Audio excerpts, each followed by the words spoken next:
I'm actually really excited that George and his colleague Julian are joining us today from Nonprofit Vote. George, for me, is known as a national guru on voter engagement, voter registration for the nation's nonprofit and civic sector. He used to he founded and directed MassVote, which obviously stands for Massachusetts Votes, a nonprofit voter engagement organization in Massachusetts.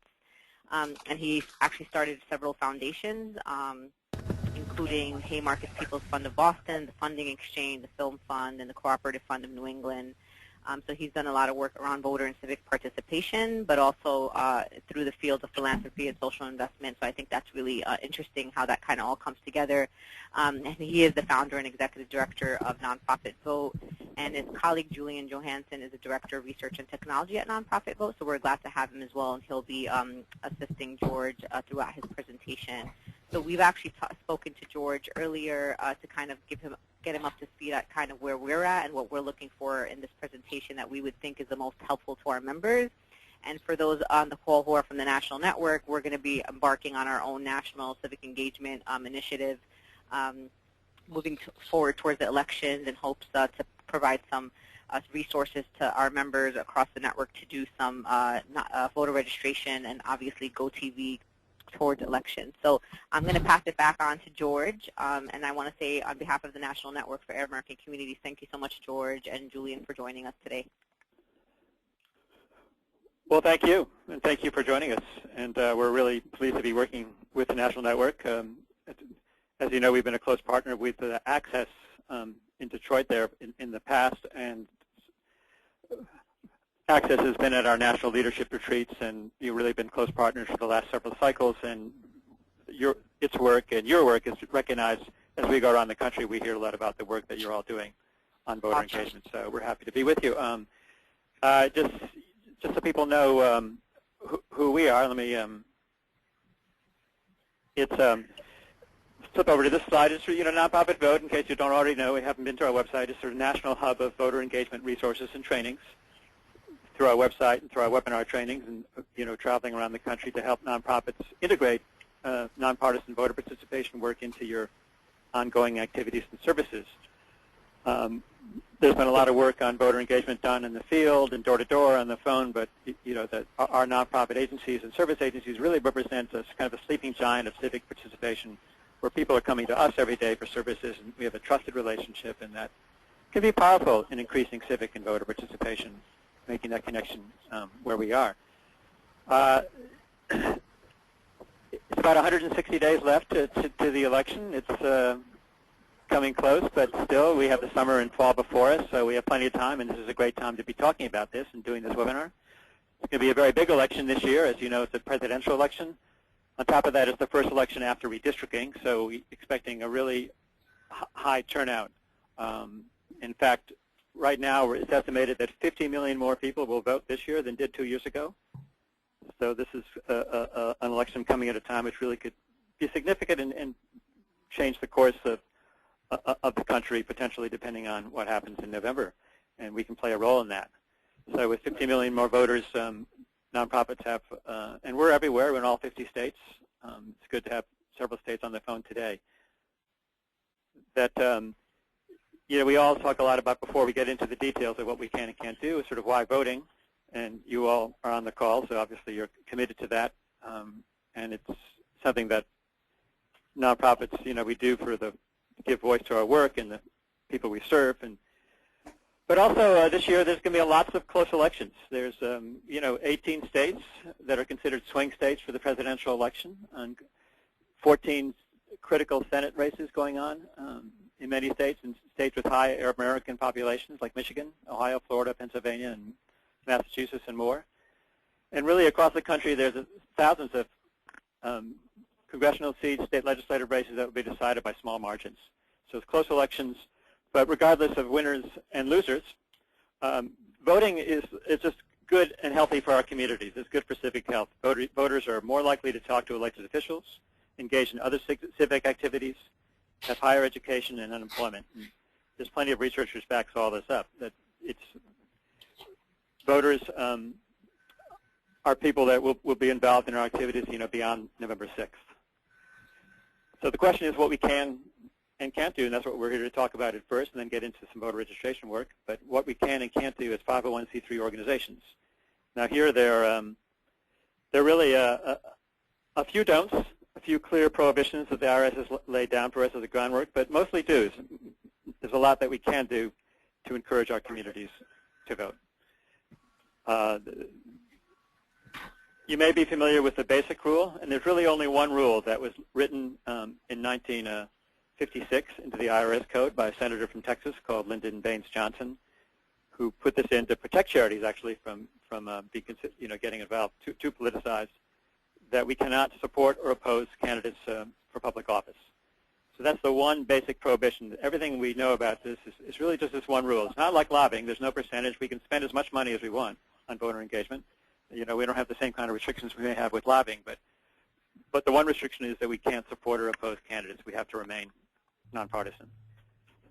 And the IRS has defined this prohibition really in three ways. That as 501c3s, we cannot make endorsements of candidates. We can't donate money or resources to candidates, and we can't rate our candidates on our issue. Because rating a candidate, if you took our issue or your issue and were rating a candidate, that would be similar to making an endorsement.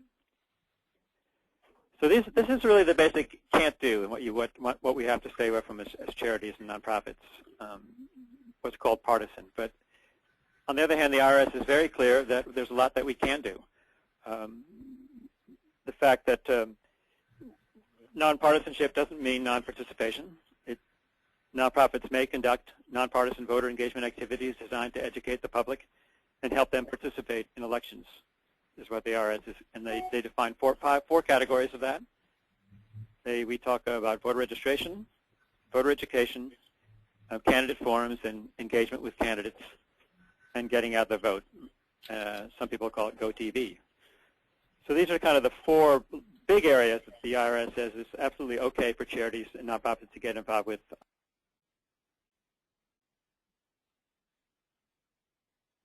And I want to, excuse me?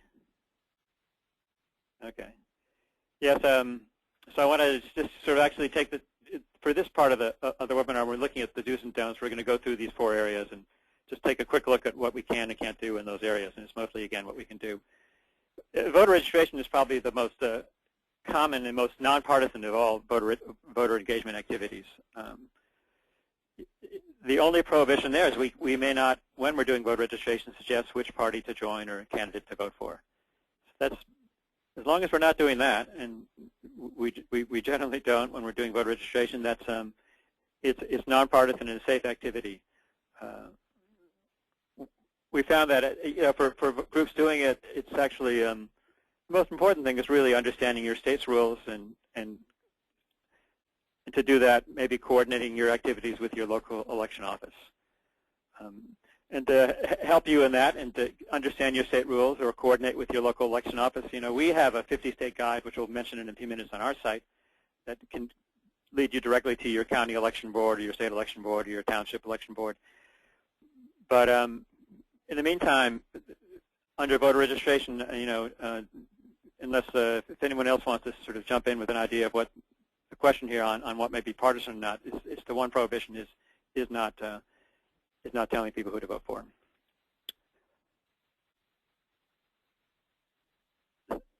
And the second area we'll talk about is voter education. And voter education is, educated voters are likely voters. Nonprofits may educate our community on the process of voting. We can talk about the date of the election, polling place hours, what ID is needed to vote. There's a whole range of voter information that can be given to our communities on a nonpartisan basis. We can also give our communities nonpartisan information about candidates and the issues. And this can be done, for example, through voter guides or distributing sample ballots. All this is good, safe 501c3 activity. The only question here in terms of the don't do is that when you have voter guides, the IRS just says that they must be balanced and they can't compare your position on issues with the candidate's positions. So that's the one prohibition when it comes to voter guides, is that what we said before about not ranking candidates or comparing candidates to your own position. So voter guides just are neutral examples of issues that, covering issues and candidates that in a fair and balanced way. The third area that the IRS talks about is candidate engagement. Now, elections are good times to connect with candidates and to make our issues a campaign issue, and really to gain candidates to, after the election, gain access to them when they become elected officials. Nonprofits, and many of them do, are free to invite candidates to a nonprofit event or to your agency. You can sponsor a candidate forum, co-sponsor it with other people, and you can send information about your work and your policy ideas directly to the candidates who are running for, let's say, in a state legislative race in your area or a Senate race or any race you choose to target. You think you want to have an influence. You want to make sure they know what you're doing. The guidelines are fairly straightforward here, although you can find a lot more information about this on our website about candidate engagement. We have a whole page devoted to that. The basic thing when you're dealing with candidates during the election cycle, and we're really talking about, in particular, the last 60 days before the election, not so much now in the spring when we're talking to incumbents who are, may become candidates and they may have opposition, but it's really in the last couple months leading up to the election. When we're dealing with candidates, we want to include them all, invite them all to a forum, an event, if we're going to do that. They don't all have to attend, but we have to at least reach out to all of them.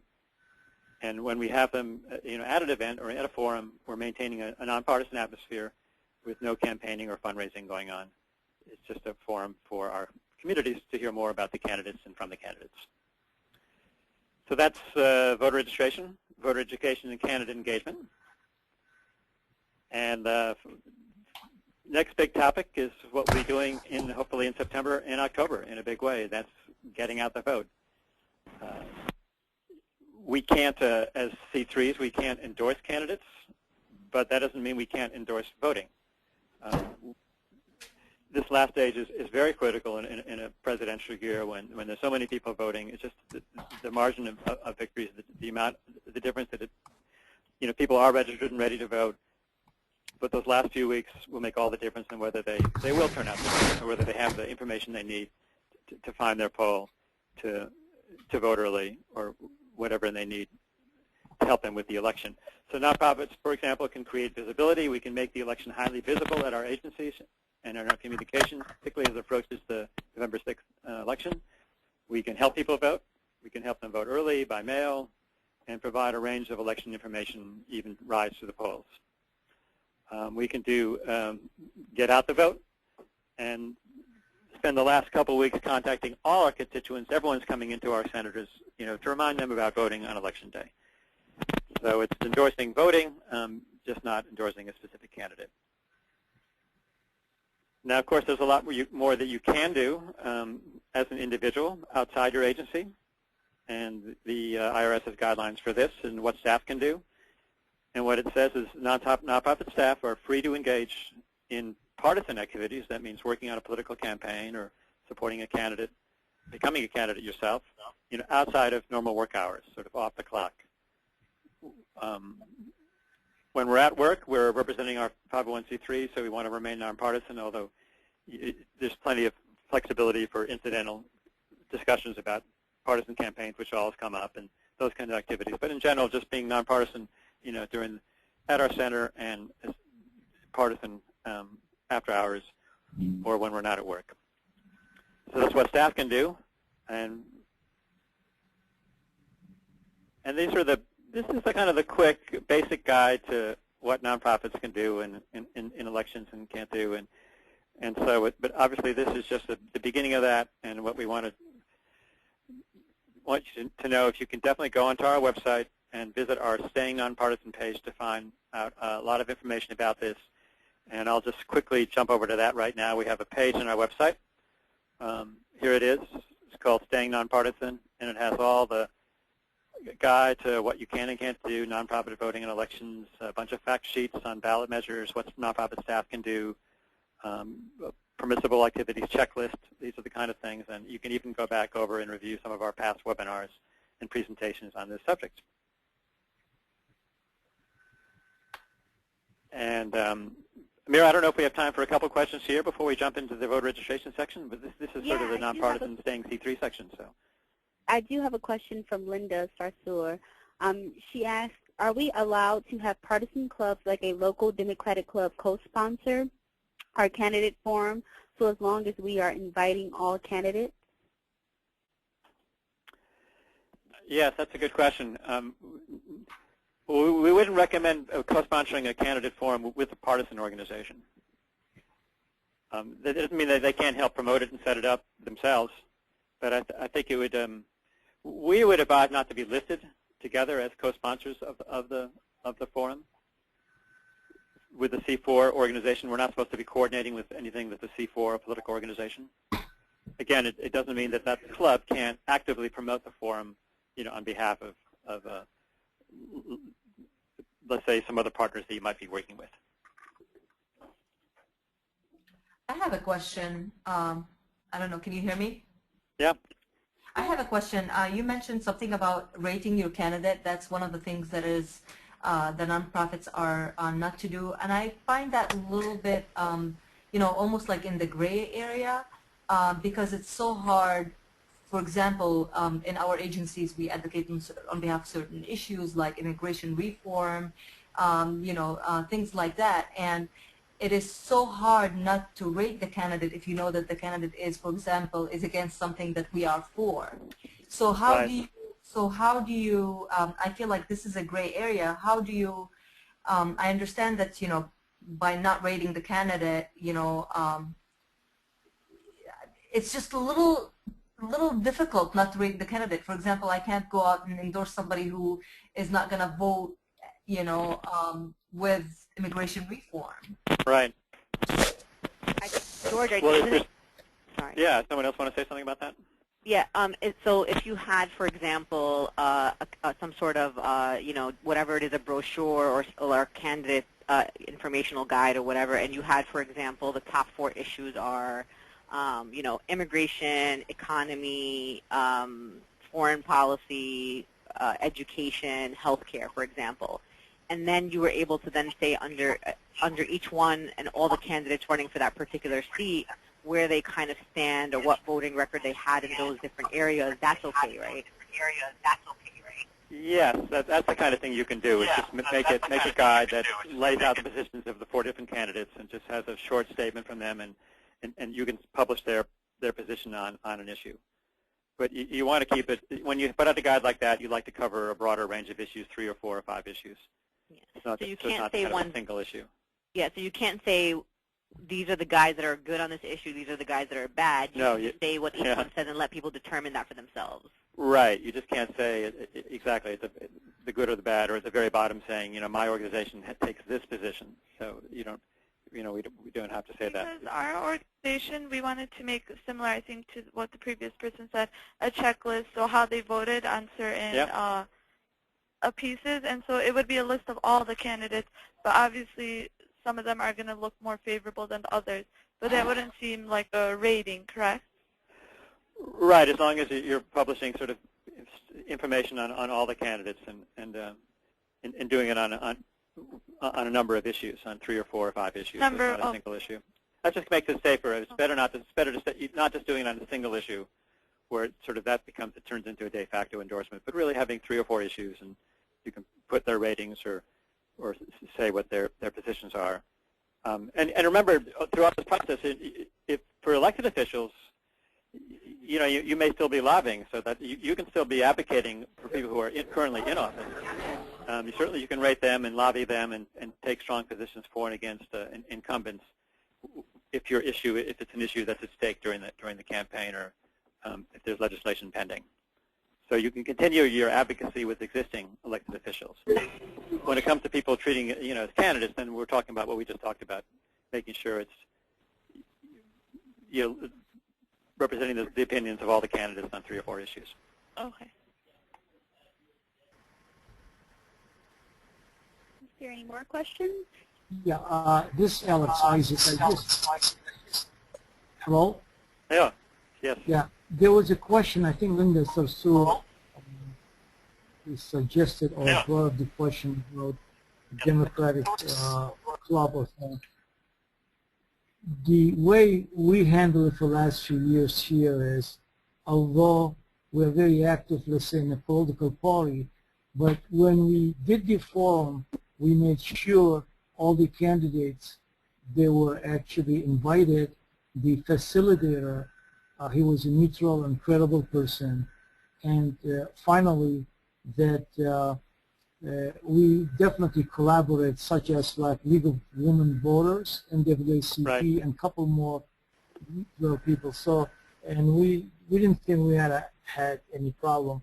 Again, lots of people know that individual people behind this or within the committees that they belong to one party or the other one, but by actually doing it the way I said it earlier, it kind of kept us away from lots of problems. Yeah, that sounds like a good solution, you know, including other, you know, nonpartisan sponsors like the League of Women Voters or other people like that. And doing exactly what you did with a good moderator and a nonpartisan atmosphere. Rasha has a question as well. Oh, yes. I live in Orlando and in Central Florida. We wanted to do a candidate forum before the primary. My question for you is, when setting the primary for the candidate forum for the community, we do want to focus on the electoral relevance, whether it's county, legislative, House, or Senate. Do you think we should narrow it down to be more specific? And as far as the issues, should we present, you said to do 4 or 5 issues, or should we just keep it broad? Because I've been meeting with other organizations, and they all have different missions, whether they're focusing on the judicials and the judges. And so when doing that, what do you think is the best way to do it?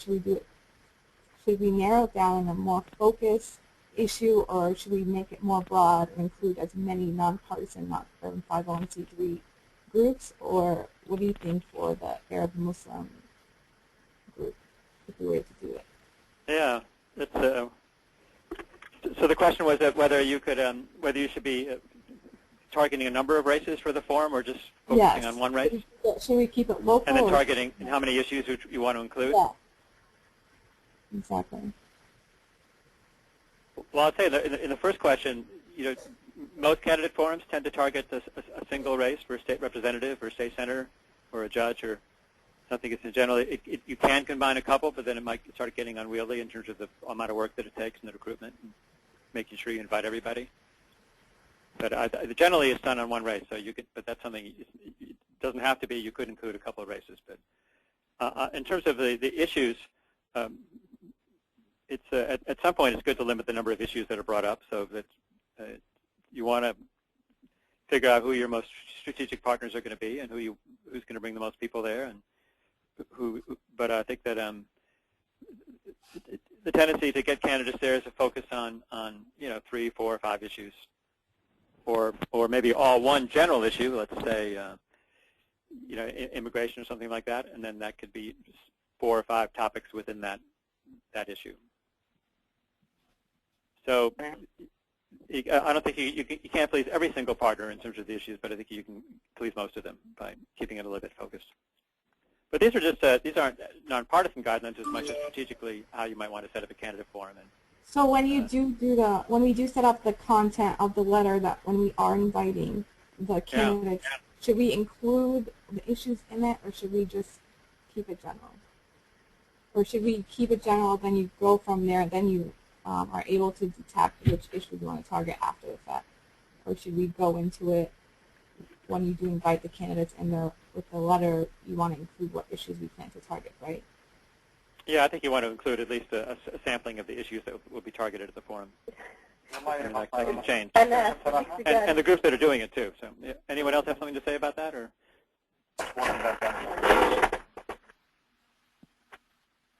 when we've done candidates forums in New York City, we do provide the same letter to everyone, and sometimes we do include, we say we would like you to come. We cordially invite you to attend the candidates forum to address members of the whatever community it is. Sometimes we do it with our allies. Sometimes it's specifically to the Arab American community.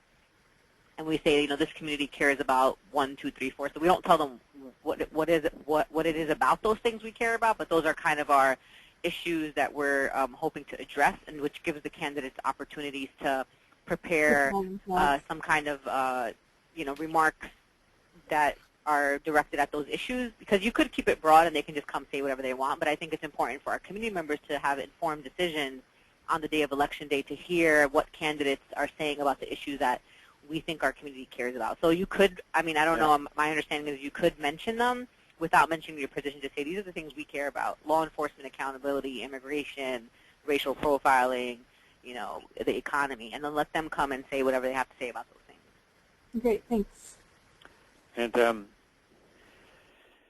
And tomorrow, it just turns out we have a national webinar on how to conduct candidate forums. So that's just, just to throw that in there. But we have a lot of resources on our website about setting up candidate forums. And I'm really glad to hear so much interest in candidate engagement in forums. I mean, we talk a lot about voter engagement, but it's, the work we do is to engage candidates is certainly just as important.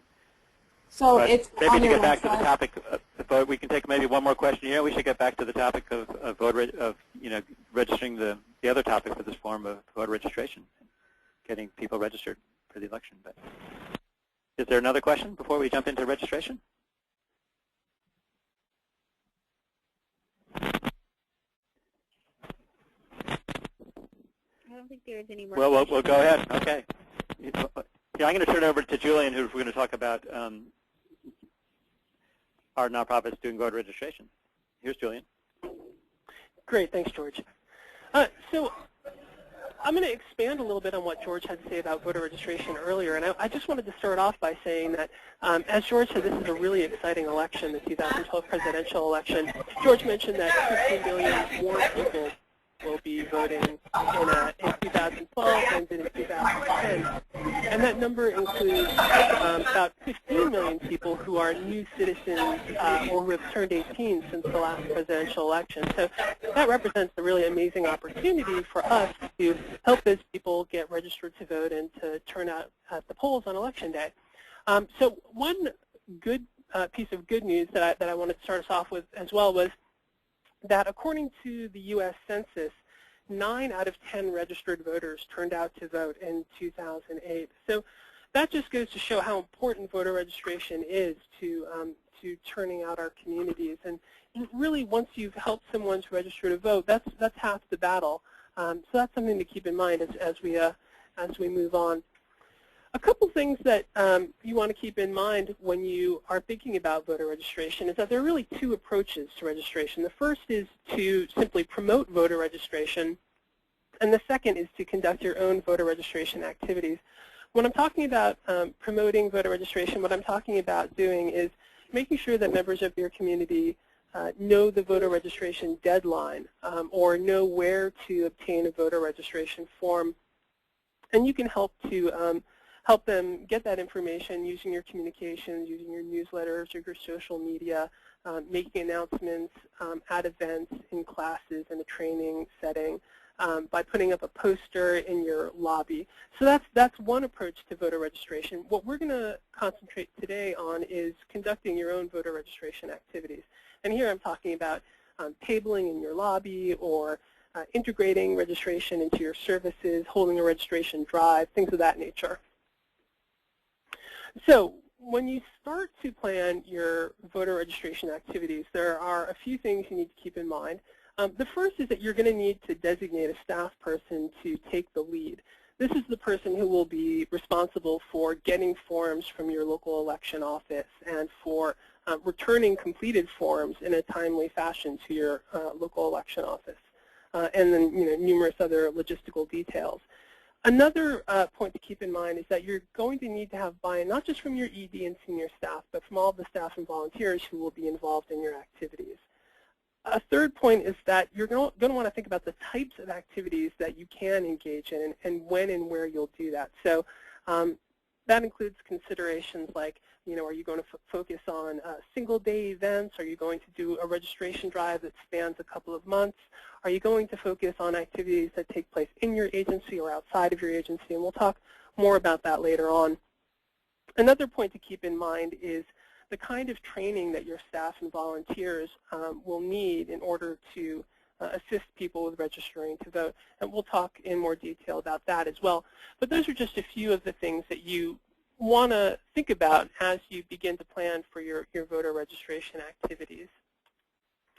So a moment ago, I mentioned thinking about what you'll need to train staff and volunteers on. A really important aspect of that is knowing the rules around voter registration in your state. And this is something that George touched on earlier as well.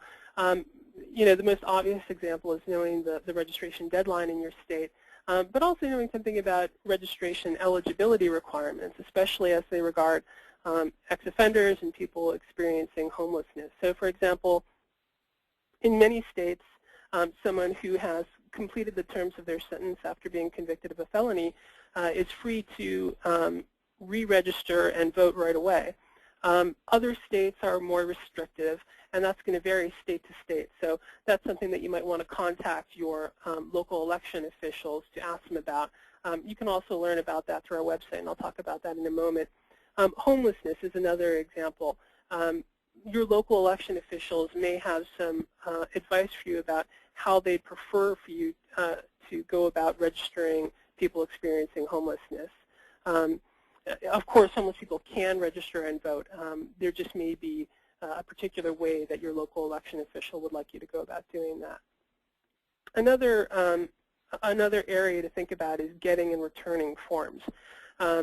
So again, getting in touch with your local election official is the first thing you need to do, because that's probably where you'll be getting all of your voter registration forms, and probably where you'll be returning your registration forms to. What your election officials can tell you is whether there are any kinds of restrictions around how quickly you have to return forms to them. Most states are pretty casual about this. There are a few states that have turnaround time requirements, which means that once someone has signed and dated a voter registration form, you may have, depending on the state, 10 days to return it to the local election officials. Or I heard someone mention that they were in Florida. Florida is the strictest, and they actually only give you 48 hours to return a voter registration form to your local election officials. So this is something that contacting your local election officials can help you with. So I wanted to show you guys a resource that George mentioned earlier on our website. We have something called a 50-state guide to voting. And if you go to our website, in the main menu area, you'll see a button called Find Resources. And we're looking at the Find Resources page right now. On the top row on the far right, there's an item called How to Vote in Your State. And I'm going to click on that now, and it brings us to a map where you can see how to vote. And we can say click on Michigan here, and it'll bring us to a page with a series of links. And these links go directly to the Secretary of State in Michigan. So whatever the state authority is on voting and elections, our links go directly to that state's authority on the topic. So here you can see that you can find information on registering to vote, checking your registration, finding a polling place, learning about voter ID. And I'll click on Register to Vote just to give you an example. And you can see that a link opens up directly to the Department of State with their page on voter registration. So that's a resource that I encourage you guys to check out. And actually, you know what, while we're here, let me just quickly show you on our Find Resources page that we also have a button on the second row on the far right called Voter Registration. And if you want to learn more about voter registration, this is a place that you can do that. You can see our voter registration toolkit, a lot of different fact sheets, a poster that we have available for nonprofits, and some of our other resources. But I encourage you all to get into contact with your local election officials, and feel free to visit our website and learn about the ins and outs of voting in your state. The next thing I wanted to talk about is where you might do voter registration and the kinds of activities that you might engage in. So we generally break this into two categories. And the first is voter registration activities that you can do at your agency. The first one of those here is client intake. We feel that this is one of the most effective forms of voter registration work that you can do. Integrating voter registration into your client intake or into other interactions that you have with your clients gives you two huge advantages. For one thing, you have a captive audience, But for another, you are able to leverage the relationship that you have with your clients and your community members. The kinds of relationships that nonprofits have are relationships of trust and respect, and when you approach your clients or community members about registering to vote, they take you seriously. So that's a great opportunity to do some voter registration work. I say client intake, but every nonprofit is different. It's up to you to think about how you interact with your clients and how best you can integrate voter registration into what you do. So for you, it might make more sense to do voter registration in a training or a classroom setting, or however you interact with your clients. Another activity that you can do in your agency is tabling. And this is something that you can do in your lobby using staff or volunteers, and it's the kind of thing that you can do once or twice a week in the couple of months leading up to the registration deadline. We've heard great things about tabling efforts in nonprofit organizations. One thing that we do here is that if you do tabling in your agency, it's sometimes a good idea to combine it with promotion for events or services or programs that your nonprofit has going on. So if you have upcoming events, tabling to promote your event and including voter registration might work better than just doing voter registration alone. So the second category of voter registration activities are activities that you can do outside of your agency. And we break those down into two different types. The first type is events like citizenship ceremonies, community festivals, other local community events. The key there is keeping it local. I should say that both of these types of activities that you can do outside of your agency are really well suited to volunteers, especially youth volunteers. If you have a youth group that's a part of your organization, these are activities that are great for youth groups. If you have teens who need to do some community service during their summer break, these would be great activities for those teens to do. So as I was saying, the key there is keeping it local. Citizenship ceremonies are a little bit different. They're such a wonderful opportunity, and you will get people from different communities giving you voter registration forms. But generally, you want to engage and register the people from within your community. So events are one way to do that. Another kind of voter registration activity you can do outside of your agency is tabling or canvassing in highly trafficked areas. So for example, a bus station or a subway station or a train stop, shopping malls, any highly trafficked area like that is a great place to set up a table, maybe have a few kids with clipboards doing voter registration. So those are 4 different voter registration activities, 2 of which are great to do in your agency, 2 of which are great to do outside of your agency. And we can talk a little bit more about that in the question section.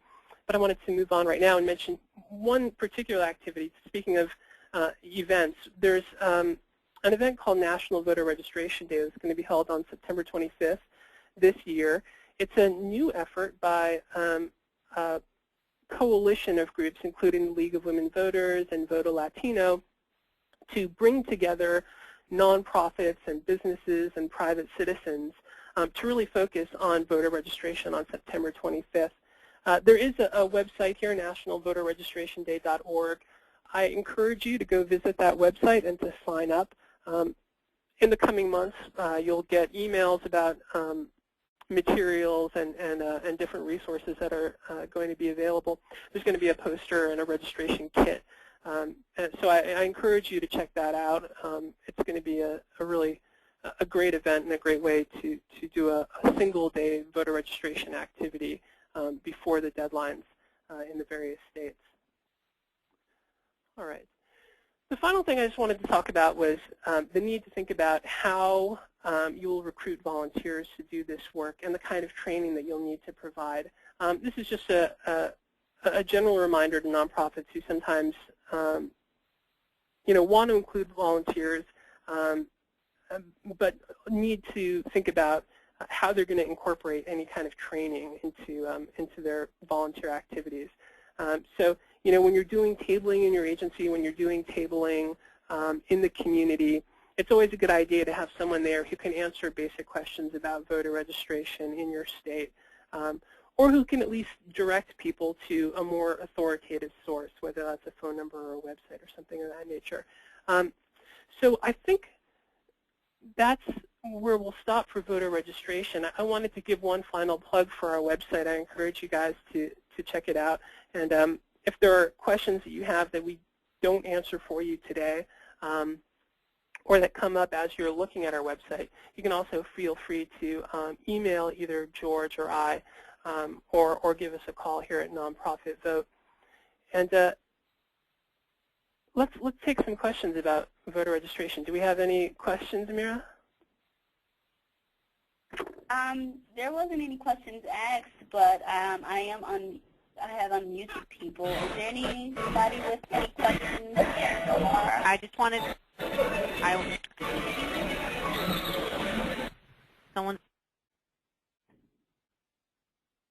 this is, Oh, go ahead, Linda. yeah, this is Linda from the National Network based in New York. I wanted to just reaffirm the National Voter Registration Day. It's a day that we're also looking to do mass voter registration nationally with NAC members as well as allies of ours in the Network for American Professionals and other partner agencies. So we'll be contributing to that national effort. So I just wanted to put that on people's radars. And I also wanted to put on people's radars in the national network that the week of June 15th, we'll be putting out an RFP for very small grants across the network. We're going to be able to provide 3 grants to our members specifically focused on voter registration and voter engagement. So be on the lookout for that. It could potentially help you, maybe hire a fellow or use towards materials or, et cetera, or for events, whatever it is that you want to use that for. So be on the lookout for that. It will be coming out the week of June 15th. Okay, we have, What was the date for the National Registration Day? September 25th. September 25th. Yeah. And we'll be providing resources, media toolkits around that specific day. And again, I'm going to also reaffirm George and Julian. Their website is, of all the organizations that both doing this work, is by far the most comprehensive and has the most resources. So please feel free to continue to use that, to pass that link on to other staff members, volunteers, other organizations who are not on this call. I'm going to be sending it out to a couple of listservs as well, so please share their website far and wide. Hi, this is Noor calling from the Center for Arabic Culture. Can you hear me? Yep, we can hear you pretty good. Okay, great. This may have been covered earlier, but is there a way on the website where other similar groups who are doing voter campaign registration, where we can link up with them in the city? Could you repeat that again? Yeah. Is there a portion on the website where others can say what areas they're covering and kind of work in collaboration with them, so we're not dual covering areas?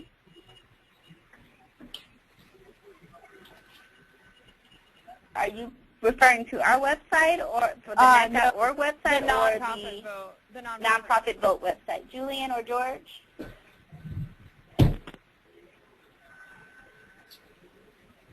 Now, Sorry about that. I heard you guys need it. This table in your state, that's an organization that you might want to get in touch with. They may be able to give you some more help in that regard. Another great resource would be your state nonprofit association. Many state nonprofit associations have voter engagement efforts. And if you shoot us an email, we can find out what those organizations are in your state and try to put you in touch. Okay, thank you. Hillary has a question as well. Go ahead, Hillary.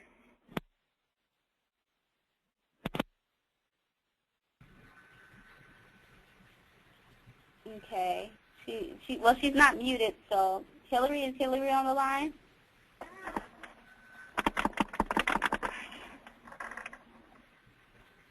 Well, I'm not sure. Maybe someone can give a quick example. Okay, well, is there any more questions? Well, and if anyone wants to give a quick example of an activity that they're doing in voter registration, coming up this summer or fall too, which is maybe have time for one example, or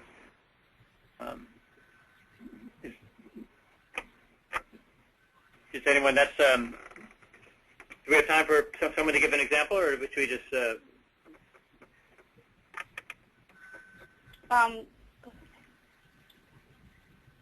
So hi, this is Gita from NAC. I have some examples of one project initiative that we just wrapped up, and that is a youth voter registration drive that we did. And we did that through March and April. We went to 11 local high schools, and we did presentations. We kind of did a voter education and a voter registration at the same time. And through those 10 high schools, we were able to register about 1,000 students. Wow. Yeah, so that was a very successful drive. And those are the sorts of things that you could do in your area. It doesn't have to be that big of, it could be at a smaller scale. With fall coming around and also summer, our focus is going to be switched from, when it comes to educational institutions, it's going to be turned to colleges. And that's what we're going to be working on college campuses, working with organizations, whether they're Arab organizations or civic engagement organizations, or whether the local colleges are having major events, we'll be setting up tables and working with them on that. Great.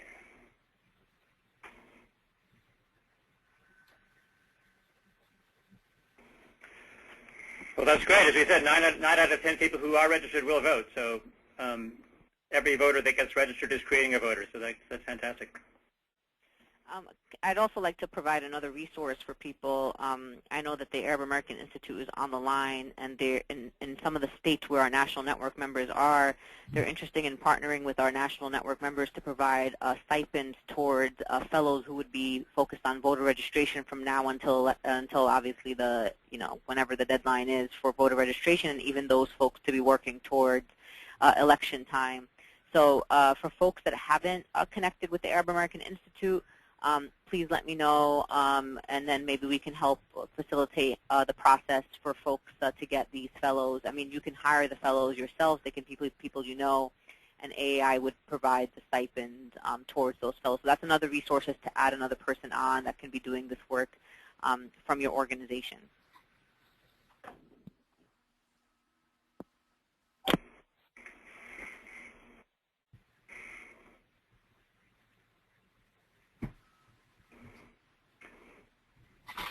Well, again, that sounds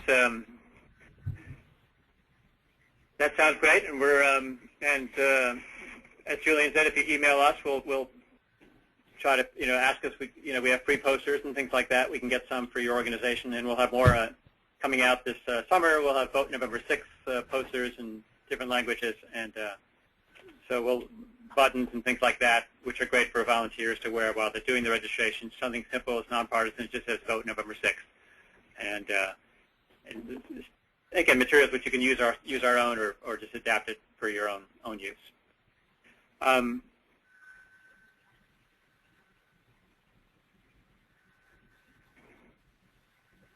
So if there's any more questions or information, we can we're again really thrilled to be partnering with having started with Access 3 or 4 years ago, and excited to see how the national network that's engaged in the 2012 election and sort of make this optimistic about turnout in November.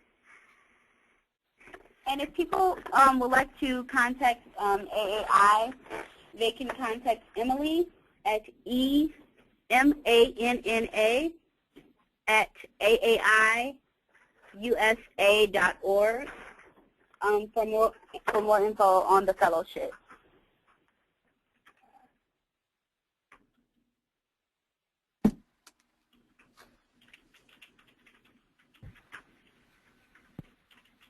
I just want to share another something else that's happening in New York City that I think would be interesting. A lot of people across the country are doing something called Vote Share. They're looking at raising or increasing the number or the percentage of number of voters, and not really doing a lot of the cold phone banking and work that we've done in the past, where you get a list of registered voters and you just start calling random people saying, "Hey, you better go, vote on election day."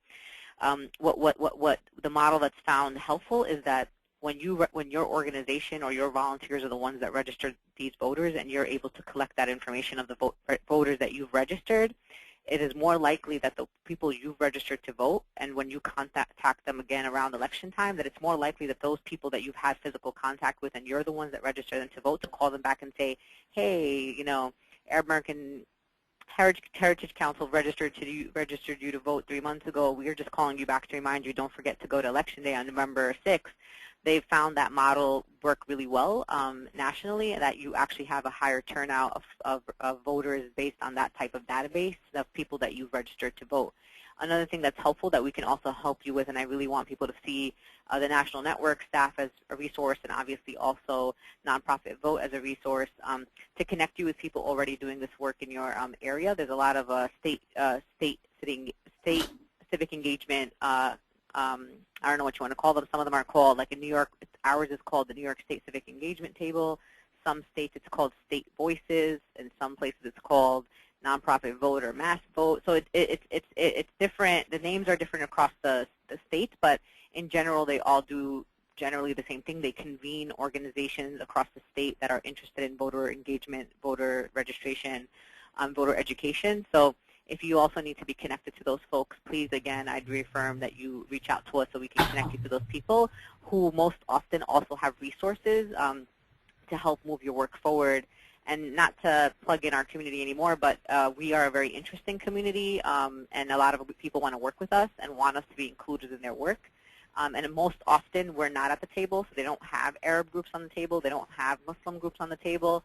So we're also can contribute to a community, or contribute to the work from a community that they don't know how to work with and they probably haven't worked with in the past. So look at yourself in a position of power and in a position of people want to work with you and potentially give you resources towards that work. So reach out to us so we can connect you.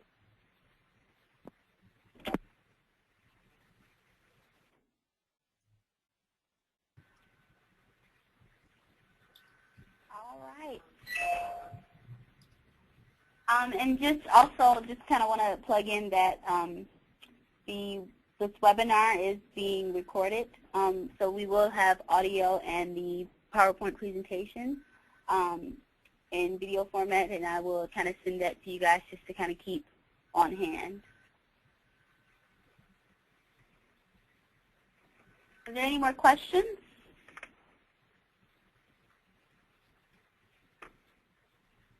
You can take it back to George and Julian if you guys have any more to add. No, just thank you for having us. This is great. It was a good opportunity to talk to you guys. Thank you. Yeah, thank you, and we'll we'll be in touch, and really good luck in all the great work that you're all doing. Thank you, George and Julian. And if there's opportunities that you see where we could be helpful, whether it's on local or the national level, again, please feel free to let us know. Cool. Thank you. Sounds good. Thank you. Thank you. Thank you, guys. Thank you. Bye-bye. Bye. Have a good day. Goodbye.